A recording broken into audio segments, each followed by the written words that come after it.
Which surprising event made you realize that the person you were dating was the one? A horse kicked me in the gut, which made me poop all over the place. In 2019, I was teaching horses and competing in an international show jumping competition that lasted 12 weeks. In my job, I had a string of horses to show clients for the first time. That's a pretty big step in this field. One morning, I was looking at a horse's leg that had cut itself by mistake. Someone walked by while I was hunched over looking at the wound and shook out a tarp. They then kicked it out, hitting me in the side and sending me flying. Quickly getting up and running away to escape being stomped on, I saw that I couldn't stand up straight. The pain got worse when I tried to walk it off, and I finally couldn't sit or stand, so I laid down in the dirt and found I couldn't get back up. I finally got to the hospital by ambulance and found out that the horse's kick had broken 2 of my vertebrae, badly hurt my kidney, and torn many muscles and tendons in the area. I was in the hospital for 8 days because I couldn't walk or even move. The pain was so bad that my doctors put me on a lot of different medicines.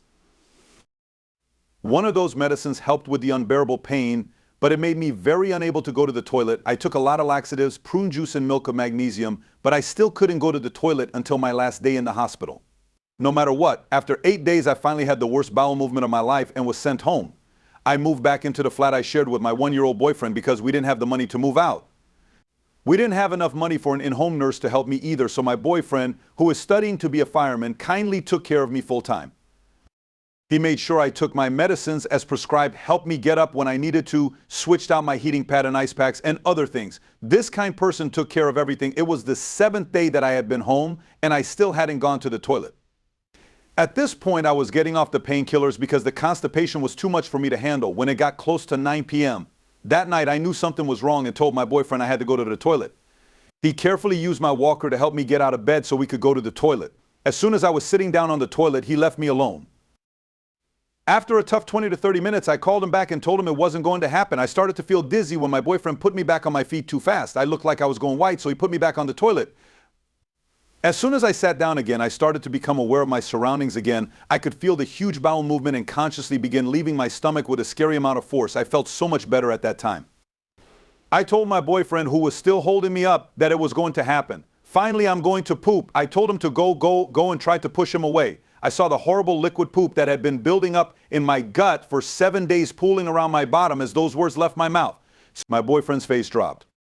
I found out my boyfriend had shut the toilet lid when I started to pass out. As I sat on a closed toilet, what looked like tons of liquid poop flew out of my behind and onto the floor, walls, toilet, and myself.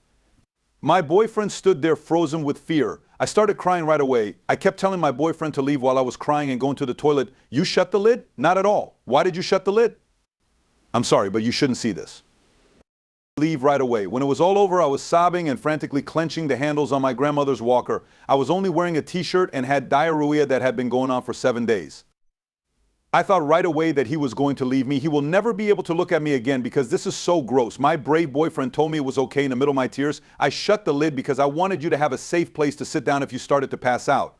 I knew you were going to poop here, so it probably wasn't the best idea. I'll take care of this while you shower. He carefully put me in my shower chair while I was still crying and saying sorry. He then turned on the water for me so I could start cleaning my bottom. While that was going on, I watched this saint of a man quietly clean up my crime scene in the bathroom without making a sound.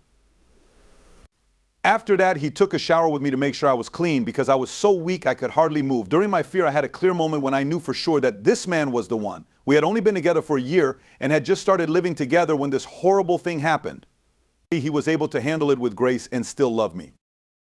We got married, bought our own house, and now have 3 great pets after being together for 5 years. My Collins attack on the world only brought us closer. I guess poop can be good sometimes.